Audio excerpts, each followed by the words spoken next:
Welcome to What's in the Pot. I'm your Sean Grande, and today we're doing some Sriracha Mustard Chicken on the Traeger. So don't forget to like, share, and subscribe to support the channel. Don't forget to follow us on Instagram and on TikTok. It's What's in the Pot.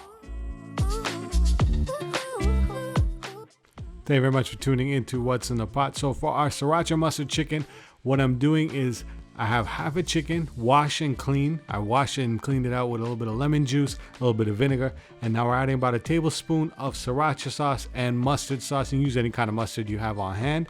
And then we're gonna baste the chicken with that sriracha and mustard combination on both sides. Now what I should have done was actually started basting from the bottom side first. Now once we've done that, we're gonna go ahead and start adding our Traeger rub. Now I'm using Traeger rub as my dry rub for this. You can use any kind of dry rub you have on hand.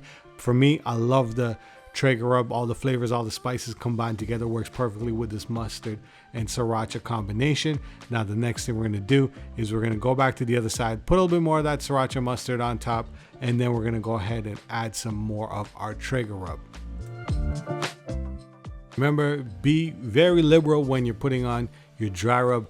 We want to just make sure the chicken gets as much flavor. Normally, if we're doing chicken in the Caribbean, we like to season stuff overnight. Now, I left it sitting out for maybe about half an hour, and then I'm putting in the grill. I had my grill preheating at 225 degrees, and I'm also using this pecan pellets. I love the flavor of any kind of pecan pellets, any kind of fruit woods. Apple is another great one you can use, and we're gonna be smoking this for about an hour to an hour and a half at 225 with the super smoke setting on my Traeger. If you don't have a super smoke setting on your Traeger, just smoke it at about 225 degrees. After about an hour and a half, this is our chicken here. You can see how amazing this looks.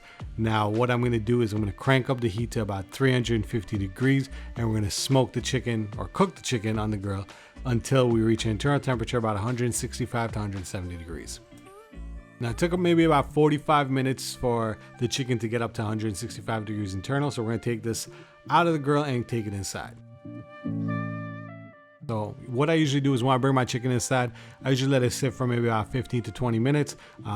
One of the best ways to keep it warm too is I usually put it in the microwave. I warm my microwave up for 30 seconds, then I put the chicken in. So the microwave is already warm and it keeps the chicken warm. Some people put it in the oven, or some people can use a cooler. It's really up to you on how you want to do it or what you want to do and what your method is.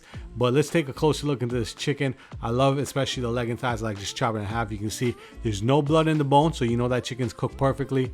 It's still juicy. You can see all that juicy, you can see all that flavor on the skin. And when you crank up the heat too, it makes the skin get nice and crispy, so the skin is not rubbery. Look how juicy it is, man. It's absolutely delicious. Thank you very much for tuning into What's in the Pot. Don't forget to like, share, and subscribe to the channel and support the channel. And don't forget to follow me on Instagram, Facebook, and Twitter. Look how juicy that chicken breast is. That's a chicken breast and it's juicy. So till next time, stay safe and stay blessed. Peace.